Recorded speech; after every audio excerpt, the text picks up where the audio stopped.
할렐루야 맛있는 교회 온라인 예배 들으신 여러분을 주님의 이름으로 환영합니다. 오늘부터 저희 사역하고 있고 일하고 있는 더 비거리 카페에서 같이 예배 드리고요. 또 혹시나 못 오시는 분들, 또 이제까지 소수이긴 하지만 영상을 통해서 저희 예배와 함께 해주셨던 분들을 위해서 11시에 유튜브에 저희 예배가 녹화로 공개됩니다. 실시간도 준비를 해야 되는데 아직 미흡해서 저희가 주중에 녹화 영상을 만들고 또 내일 또 오전 11시에 지금 예배하고 이 장소에서 함께 예배하려고 합니다. 저희 교회를 위해서 기도해 주시고 또 저희가 선교적 교회로 또 하나님 나라와 또 하나님의 영광을 잘 드러내는 공동체, 또 사역될 수 있도록 기도해 주시면 좋겠습니다. 이 시간에 주님의 식탁의 교제, 주님이 주시는 영과 진리의 예배 함께 나아가겠습니다.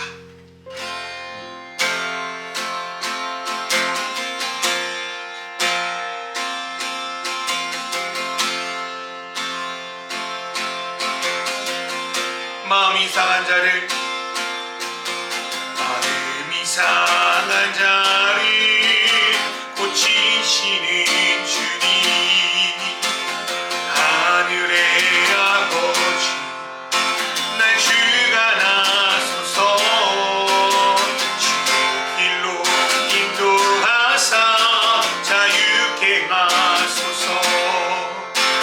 새 일을 행하사 부케 하소서. 의의 주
예배합니다.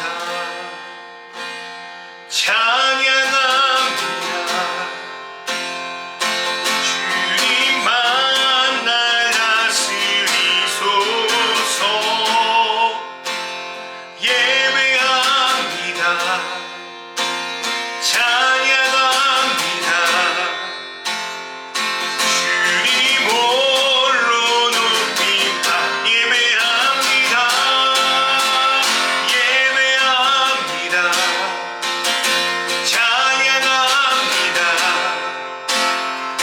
주님만 날 다스리소서. 예배합니다. 찬양합니다. 주님 홀로 높임 하늘. 예배합니다. 예배합니다. 찬양합니다.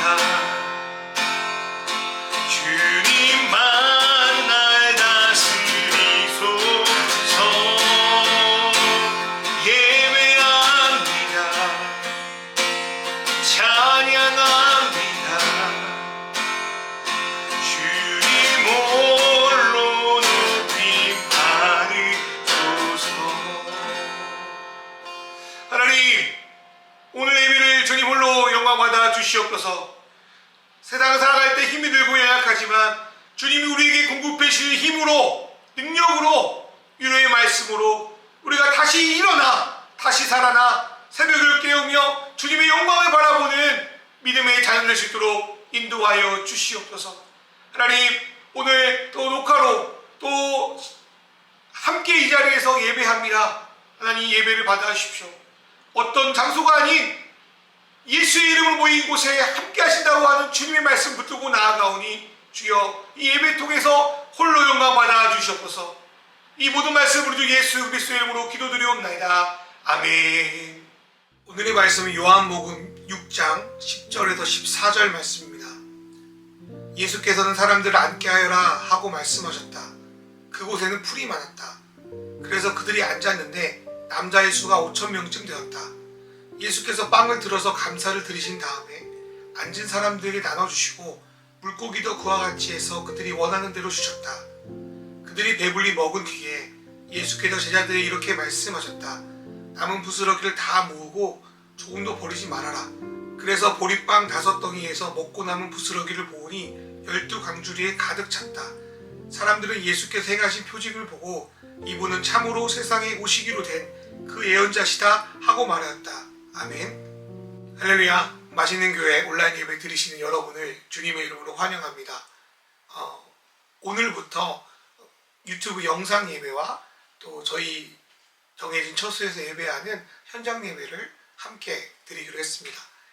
요즘은 코로나 때문에 거의 하지를 못하지만 교회에서 예배 드린 후에 식사 교제하는 것은 단순히 시간이 되어서 밥때가 되어서 밥을 먹는 것 그 이상의 의미가 있습니다. 신앙 공동체원들이 함께 식사를 하는 것은 하나님과 함께 식사하는 예배이자 예수 그리스도를 믿어 하나님 나라의 가족이 된 이가 함께 누리는 깊은 교제를 의미하기 때문입니다. 오늘 본문에 나오는 오병이어의 기적도 마찬가지입니다. 단순히 예수님은 가르침을 받다가 배가 고파진 백성들을 먹이기 위해서만 이 일을 행하신 것이 아닙니다. 예수님은 오병이어의 기적을 이스라엘 역사상 가장 중요한 사건이자 정체성이 담긴 유월절 사건과 연관시키고 계십니다. 하나님은 이집트에 10가지 재앙을 내리셔서 노예 생활을 하던 이스라엘을 탈출시키셨습니다. 유월절은 10가지 재앙 중 마지막 재앙, 장자의 죽음을 배경으로 하고 있습니다. 그런데 이 마지막 재앙은 이전의 다른 재앙들과는 조금 다른 모습을 보입니다. 앞선 9가지 재앙은 하나님께서 일방적으로 주도하신 것이라면 마지막 10재앙은 이스라엘 백성이든 이집트 백성이든 상관없이 하나님의 말씀을 따를지 말지에 대한 결정을 스스로 선택하게 하셨습니다. 하나님은 문설주에 양이나 염소의 피를 바른 집에는 죽음의 사자를 보내지 않기로 약속하셨습니다. 그 말을 듣고 자기 집에 피를 바른 자들은 이제부터 내가 하나님의 말씀을 듣고 따르겠다고 하나님뿐 아니라 온 동네방네에 선포하는 것과 다름이 없었습니다. 그리고 그렇게 하나님을 따르기로 한 집집마다 어떤 일이 벌어집니까? 하나님과 함께하는 식사, 유월절 식사가 이루어집니다. 그리고 이 유월절 식사는 먹고 마실 게 아무것도 없는 곳에서 자기 백성을 위해서 만나 메추라기를 보내시고 반석에 샘물을 내시고 하나님과 함께 교제했던 광야의 식사로까지도 연결됩니다. 그리고 이스라엘 백성의 이 광야의 시간은 가장 영광스럽고 행복한 시간이고 앞으로 반드시 회복해야 할 목표로 기억됩니다. 그런데 왜 하나님이 주신 양식으로 함께 식사한 것이 뭘 그렇게 감동적이고 영광스러운 것입니까? 이것을 간단하게 이해하려면 여러분이 가장 좋아하는 연예인이나 존경하는 분과 함께 개인적인 식사 교제를 한다고 생각하면 이해가 좀 빨라질 것 같아요. 얼마나 좋고 행복하고 긴장되고 감격스러운 시간이 아닐까 저는 생각이 듭니다. 여러분 워런 버핏이라는 사람 아시잖아요. 이 사람은 1년인가 한 번씩 그 점심 식사 초대권을 발부합니다. 근데 한 번 점심 식사 초대할 때 그 티켓 비용이 얼마가 되냐면 뭐 몇십억을 호가. 근데 사람들이 줄 서서 워런 버핏과 점심 식사를 하려고 합니다. 그 점심 식사 그 스테이크 그 음식 퀄리티가 너무 좋아서 그 식사에 참여하고 싶겠습니까? 아니죠. 워런 버핏이라는 아주 유명하고 대단한 투자자와 이야기하고 개인적인 친분을 쌓고 아주 귀한 정보들을 듣기 위해서 그 수십억의 돈을 지불하는 거 아니겠습니까? 워런 버핏도 그렇게 감격적이고 영광스러운 식사의 자리인데 하물며 하나님과 함께하는 식사의 자리가 얼마나 영광스럽겠습니까? 성경에서 식사를 하는 것은 단순히 영양분을 섭취하는 것으로 끝나지 않습니다. 함께하는 사람과 인격적으로 깊은 관계를 누릴 뿐 아니라 자신의 가족으로 대우하겠다는 것까지도 포함됩니다. 그래서 이스라엘 왕들은 신하들에게 내리는 최고의 특권 중에 하나로 자기와 한 상에서 먹고 마시는 권리를 주었습니다. 예를 들어서 다윗은 요나단의 아들인 무비보셋에게 자기와 한 상에서 밥 먹는 특권을 줍니다. 그것은 다윗이 무비보셋을 자기의 아들과 똑같은 존재로 존중하고 대우하겠다는 아주 큰 의미를 담고 있습니다. 그런데 왕 중의 왕이자 이 세상을 창조하신 하나님이 우리와 한 장소 한 상에서 함께 식사하고 교제하겠다는 것은 매우 놀랍고 감격스러운 일입니다. 우리는 하나님의 자녀로서 이미 그 자리에 초대된 자들입니다. 그리고 하나님과 또 하나님이 붙여주신 믿음의 가족들과 그 식사를 누리고 또 기뻐하고 즐거워해야 합니다. 저는 이게 예배의 진정한 의미 중에 하나라고 생각합니다. 그런데 예수님 당시 하나님의 백성이라고 하는 이스라엘 백성이 그 풍성한 하나님과의 식사의 교제를 누리고 있었는가? 그렇지 못했습니다. 성전이 무너졌다가 다시 세워지긴 했지만 그곳은 더 이상 하나님의 영광이 아니라 자신들의 영광을 드러내기 위한 강도의 소굴이 되어버렸습니다. 그래서 하나님은 더 이상 그 성전의 예배를 받으시지 않는다고 예수 그리스도를 통하여 선포하십니다. 또한 유대 땅 곳곳에 하나님 말씀을 가르치는 회당들이 많았고요. 말씀을 잘 지킨다는 바리새인들이 생겨남에도 불구하고 여전히 백성들은 목자 없는 양처럼 이리저리 헤매이다가 들짐승의 밥이 될 처지에 놓이게 됩니다. 그런 상황에서 예수님은 이들을 불쌍히 여기셔서 하나님 나라의 복음을 가르치기 시작합니다. 그리고 결국 이들에게 하나님 나라에서 누리는 교제를 식사를 통하여 보여주십니다. 그리고 이 오병이어의 식사의 의미는 상황과 환경이 달라도 계속 믿는 자들의 공동체 안에서 시도되고 재현돼야 합니다. 마치 이스라엘 백성들이 유월절을 매번 지키는 것처럼 말이죠. 저와 여러분의 공동체가 회복해야 되는 것은 이 오병이어의 식사입니다. 그 식사가 회복될 때 우리는 목자 없는 양처럼 내팽겨져 있는 삶이 아니라 예수님이 우리의 진정한 목자가 되셔서 우리를 푸른 풀밭과 실반한 물가로 인도해 주시고 먹고 마시는 귀한 은혜가 있을 줄 믿습니다. 그리고 이러한 식사의 모습이 회복되는 교회 공동체를 꿈꾸면서 오늘 오병이어의 식사의 모습을 지금부터 자세히 살펴보려고 합니다. 첫 번째로 예수님은 식사 전에 사람들을 뺑 둘러 앉게 합니다. 안드레를 통하여 아이의 도시락을 받으신 예수님은 먼저 사람들을 빙 둘러 앉게 합니다. 마가복음이나 누가복음 읽어보면 한 팀에 50명씩 앉으라고 합니다. 여기서 앉는다는 단어는 식사 대용으로 편안하게 몸을 기대어 앉는 것을 말합니다. 이러한 예수님의 말씀은 사람들에게 긴장이 아니라 평안함을 주고 곧 식사가 나올 거라는 기대감을 불러일으키게 합니다. 우리는 음식이 아무리 맛있게 나와도 초반에 음식을 같이 먹는 사람과 불편해지면 그 식사의 시간이 망쳐지게 됩니다. 체하기도 하고 토하기도 하고 맛있는 음식도 맛이 없게 느껴지기도 합니다. 그래서 식사 전 대화나 분위기가 참 중요합니다. 그래서 요즘 식당이나 카페나 그렇게 인테리어를 예쁘게 잘 해놓겠죠. 인테리어뿐만 아니라 식사 전에 사람과 또 이런저런 농담도 이야기하고 또 편한 분위기를 위한 몇 가지 장치들을 준비해서 이 사람이 온전한 식사를 누리게 하는 것이 식사를 초대한 호스트가 해야 되는 일입니다. 이것은 예수 그리스도라는 놀라운 영적 음식을 전하고 있는 교회의 주된 역할이기도 합니다. 말로는 좋은 음식 준다고 하면서도 종교적으로 권위적으로 사람들을 대해서는 안 돼요. 예수님은요, 오병이어의 식사뿐 아니라 다른 곳에서도 눈높이를 맞춰서 사람들을 환대하고 그들의 출신, 신분, 상황에 관계없이 그들과 먹고 마셨습니다. 어떻게? 평안하게요. 또한 랍비라는 위치 때문에 가면을 쓰고 거룩한 척 이들을 만난 것이 아니라 진심으로 교제하고 그 속에서 하나님 나라의 잔치가 무엇인지를 말이 아닌 실제의 모습으로 보여주셨습니다. 우리 안에 이러한 식전 교제가 필요합니다. 우리는 사람들에게 예수 그리스도에 대한 기대를 품게 만드는 에피타이저의 역할을 감당해야 됩니다. 에피타이저가 맛이 없으면요, 메인 음식에 대한 기대감도 떨어져서 그 자리, 그 음식에 대한 마음도 사라져버립니다. 우리는 그런 그리스도인, 그런 교회, 그런 공동체가 되어서는 안 됩니다. 주님이 그러신 것처럼 여러분이 서로 교제할 때 긴장이 풀리고 평안한 분위기 속에서 기쁘고 진실한 교제를 이뤄나가시기를 주님의 이름으로 축원합니다. 두 번째로 예수님은 음식을 나눠주기 전에 축사를 하십니다. 예수님이 식사하시기 전에 하나님을 향하여 축사 기도를 하시는 것은 오병이어의 기적뿐 아니라 여러 식사의 자리에도 나타납니다.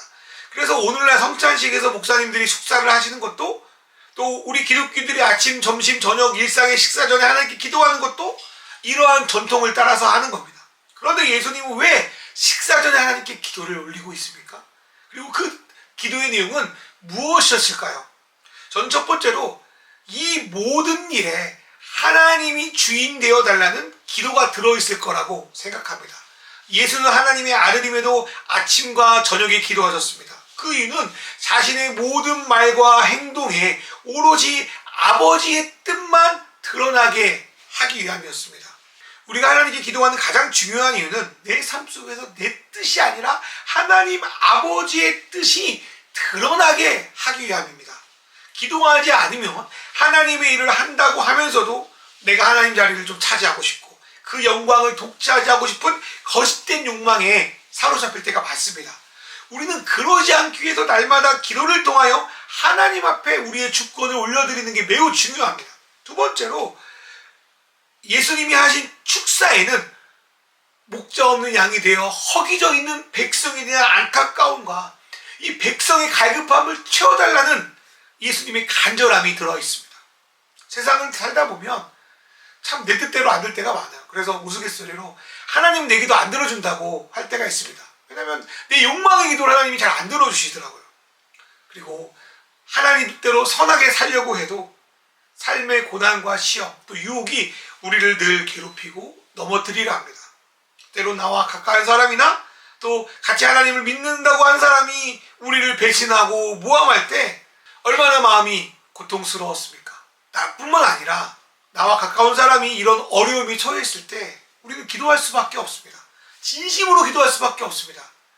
그리고 시시때때로 어려운 나를 생각하고 또 주변의 사람들 생각하며 기도가 단순해집니다. 하나님 도와주세요. 하나님 살려주세요. 그 친구 도와주세요. 그 친구 불쌍히 여겨주세요. 국률이 여겨주세요. 이런 단순한 기도를 계속 드릴 때가 많아요.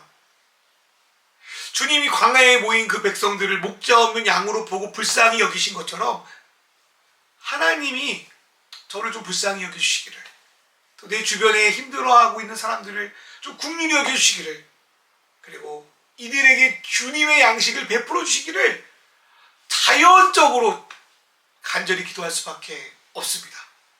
때론 이렇게 기도해서 무슨 소용이 있나 싶어요. 의심이 들 때가 있어요.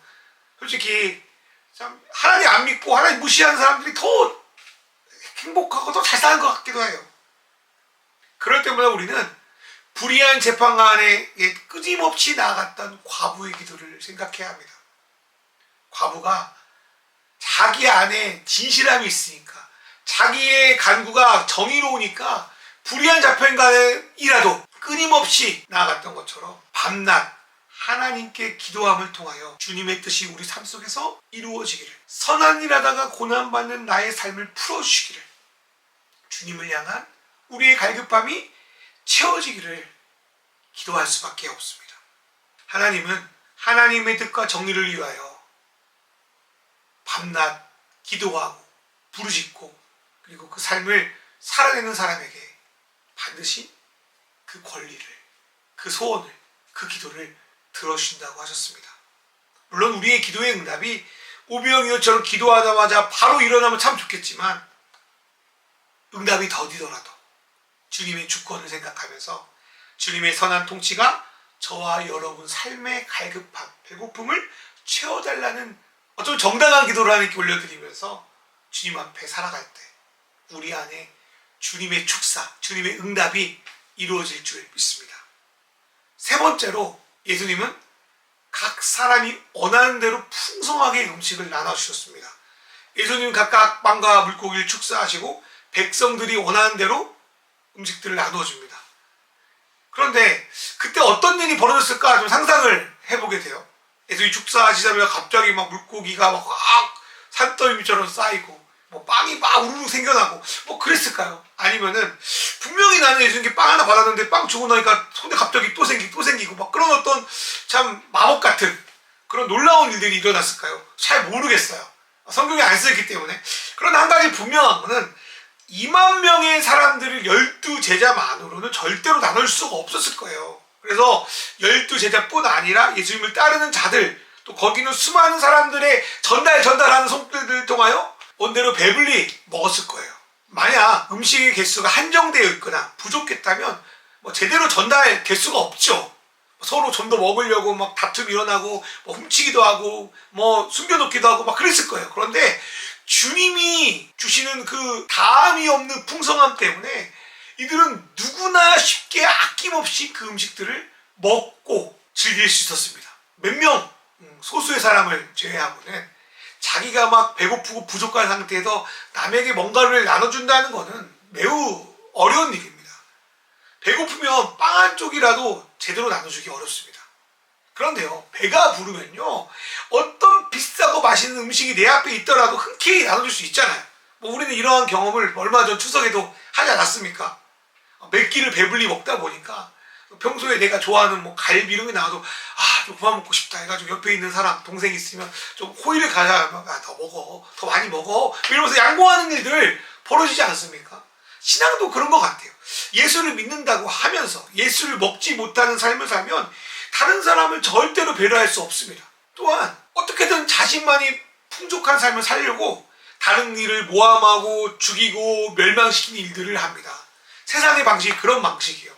성경은 이러한 삶을 남의 것을 훔쳐 자신의 것을 채우는 도둑과 같은 삶이라고 말해요. 그리고 이러한 도둑과 삶은 절대로 풍성한 삶을 누릴 수 없이 늘 갈급하고 배고픈 삶을 살아갑니다. 그러나 예수를 먹는 삶은 달라요. 예수를 먹을 때 우리는 세상이 아닌 하나님으로 생명을 얻고 더 풍성히 얻는 삶을 경험할 수 있습니다. 하나님으로 만족을 누리면 더 이상 다른 것을 훔쳐와서 내 것이냐 행세하는 것이 더 이상 필요가 없게 되는 것이죠. 있는 모습 그대로 살아가지 하나님을 믿게 되니 더 이상 내가 내 자신을 부끄러워하지 않아도 됩니다. 감추려 하지 않아도 됩니다. 그리고 있는 그대로 사랑할 수 있습니다. 그리고 내 자신을 사랑할수록 내 주변의 사람들에게 그 사랑을 나눠줄 수 있고요. 주님이, 그 사랑하는 주님이 이 땅 가운데 이루고 싶은 큰 뜻의 관심을 기울일 수밖에 없습니다. 그리고 그분과의 풍성한 교제를 통하여 그분을 점점 닮아 자라나 아름답고 향기로운 믿음의 귀한 열매들을 맺게 되는 것입니다. 그렇다면 신앙의 풍성함은 어디서 오는 겁니까? 첫 번째로 그 풍성함은 예수 그리스도를 알아갈수록 커집니다. 우리가 성경을 읽고 묵상하는 이유는 내가 원하는 것을 이루기 위해서가 아니라 그분을 알기 위해서입니다. 그분을 알면 알수록 우리 안에 그분의 사랑이 더 풍성해져 이 땅을 살아가면서 어떻게 사는 것이 지혜롭고 선한 삶인지를 분별하고 또 허물 없이 진실한 삶을 살아갈 수 있습니다. 그리고 이 모든 것 위에 성령께서 함께 하셔서 우리가 하나님의 영광 속에 풍성한 삶을 살도록 인도해 주십니다. 이러한 풍성함이 오늘 예배 드리시는 저와 여러분 가운데 늘 있기를 주님의 이름으로 축원합니다. 네 번째로 예수님은 남은 음식을 모으라고 하십니다. 하나도 남김없이 말이죠. 몇 년 전에 그 장 지글러라는 사람이 쓴 왜 세계의 절반은 굶주리는가 라는 책을 읽은 적이 있습니다. 이 책의 저자는 2015년을 기준으로 세계 식량 생산량이 120억의 인구가 먹을 정도로 양이 많다고 주장해요. 그러면 왜 굶주리냐고요? 그것은 일부 선진국들과 사람들이 식량을 독점하고 남용하기 때문입니다. 약육강식의 논리를 가지고 굶주리는 이유를 당연하게 여겨요. 뭐 능력이 너 없구나, 너는 게을러서 그렇구나, 이렇게 해가지고 굶주리는 것을 당연하게 여기는 거예요. 한쪽에서는 음식이 남아 썩어 돌아가는데요. 그 음식을 처리하기 곤란한 지경인데 다른 한쪽에서는 그 작은 먹을 것이 없어서 죽어갑니다. 이 세상은 겉으로는 화려하고 풍족해 보이나 속을 들여다보면 끔찍한 일들, 기술의 발달 이전보다 더 끔찍한 일들이 세계 가운데 일어납니다. 그러한 세상 속에서 예수님은 남긴 음식을 하나도 남김없이 모으라고 말씀하십니다. 주님은 왜 그렇게 하실까요? 그것은 그 음식을 가지고 필요한 이들에게 나눠주기 위해서일 겁니다. 주님이 우리에게 허락하신 풍성함을 우리만 누리는 것이 아니라 줄이고 목마른 영혼에게도 공급하기를 원하십니다. 우리는 마태복음과 마가복음의 누룩 경고 사건에서 예수님의 의도가 무엇인지를 좀 엿볼 수가 있어요. 예수님은요, 오병이어 뿐만 아니라 이후 떡 7개와 물고기 2마리로 4,000명, 남자만 4,000명의 사람을 먹이시는 일이 발생합니다. 오병이어 때는 12광주리의 떡을 남기지만 이때는 7광주리의 떡을 남깁니다. 그런데 그 이후 제자들이 배를 타고 돌아가는데 제자들이 내가 그 광주 놓고 왔다, 깜빡했다 하고 안타까워가지고 막 걱정하며 수군거립니다. 이들은 많이 먹었고 지금도 배부른데 여전히 그들의 마음 가운데는 남은 것까지 자신들이 독차지하고 싶은 욕망이 있는 거예요. 그때 예수님이 말씀하신 것은 바리새인들과 사두개인 그리고 헤롯 땅의 누룩을 조심하라고 하는 거예요. 여기에 대한 해석은 여러 가지가 있지만 오늘 본문과 관련돼서에 대한 해석을 좀 해보도록 하겠습니다. 사두개인, 바리새인, 헤롯 땅 이 세 가지 분파는 그 당시 이스라엘이 이끌어가는 중심 리더 집단이에요. 정치 세력이죠. 그리고 주장하는 바도 제각기 달라도 절대로 하나로 합쳐질 수 없는 자들입니다. 그런데 예수님은 누룩 비유를 위해 이 세 가지를 다 언급하세요. 그렇다면 각기 다른 정치적 견해와 생각 또 신앙적인 내용을 갖고 있는 이들이 공통으로 가지고 있는 무언가가 있는 거예요. 그렇게 추측할 수 있어요. 그게 뭘까요? 그거는 그 사회의 고통의 책임, 그 당시의 영적인 백성들의 필요를 자기 탓이 아니라 그 백성들에게로 전가시키는 것은 사두개인, 바리새인, 헤롯 땅 다 똑같았습니다. 이들은 백성들을 돌봐야 하는 지도자의 위치에 있음에도 불구하고 자신들끼리 다투느라 백성들의 삶을 제대로 돌보지 못합니다. 그리고 자신들끼리는 먹을 양식들을 독점하고 백성들에게는 너희가 고통받고 굶주리는 이유가 너희들의 죄 때문에 그래, 너희가 게을러서 그래, 너희가 허물이 많아서 그래 하고 백성들에게 모든 책임을 전가시킵니다. 그리고 백성들은 목자 없는 양처럼 이리저리 먹을 것을 찾아 헤매일 수밖에 없습니다. 이런 모습은 우리가 가는 세대의 리더들, 그 지도자들의 모습과 참 많이 비슷합니다. 참 부끄럽죠. 그런 거 생각하면서도. 그러나 예수님의 방식은 달라요. 예수님은 자신의 것, 생명까지도 나누시는 진정한 목자십니다.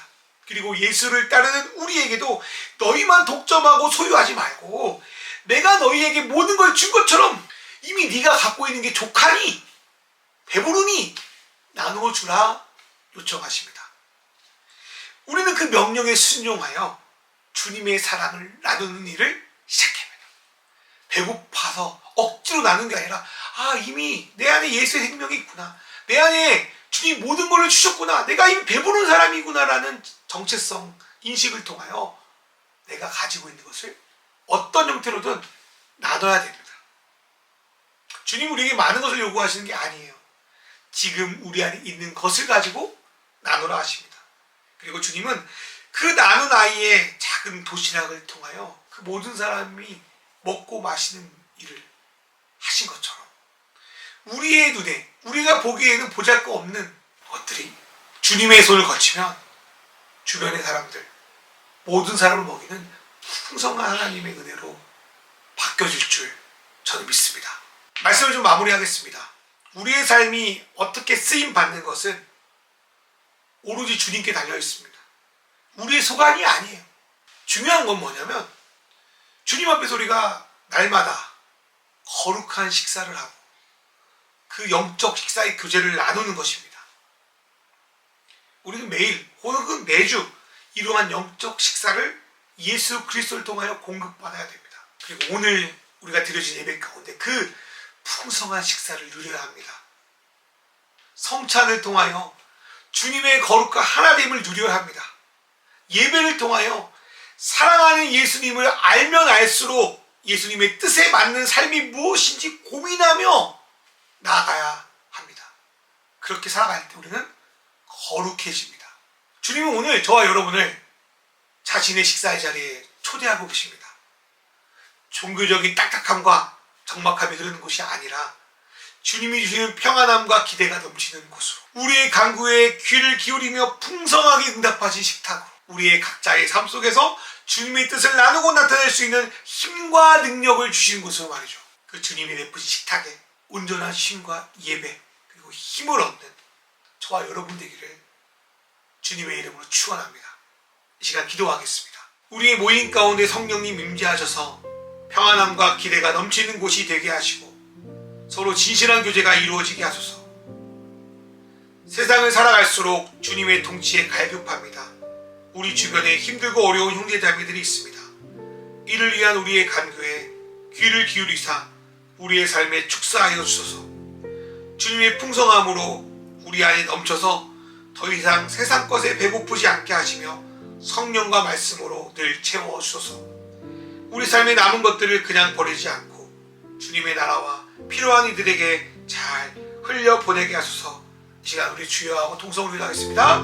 주여 하나님 아버지 기도합니다. 하나님 우리 모임 가운데 성령님 임재하여 주십시오. 오늘 예배 가운데 영상을 통해서도 함께 모여서든 하나님 우리 모임 가운데 성령님 임재하여 주시고 하나님 우리 안에 어색함과 불안함이 아니라 평안함과 기대가 넘치는 곳이 될 수 있도록 하시고 하나님 우리가 가면스러운 교제가 아니라 진실한 교제가 나타날 수 있도록 주님 인도하여 주십시오. 하나님 우리의 마음을 풀어주시고 열게 하시고 하나 될 수 있도록 도와주십시오. 하나님 세상을 살아가도록 정말 하나님 배고픕니다. 주님의 통치에 갈급합니다. 하나님 주님 빨리 오셨으면 좋겠습니다. 하나님 우리 주변에 참 힘들고 어려운 형제가 있으며 죄가 아니라 허물이 아니라 정말 선하게 살다가 벌어지는 일들이 너무 많습니다. 하나님 이들 안에 찾아가시고 기도해 주십시오.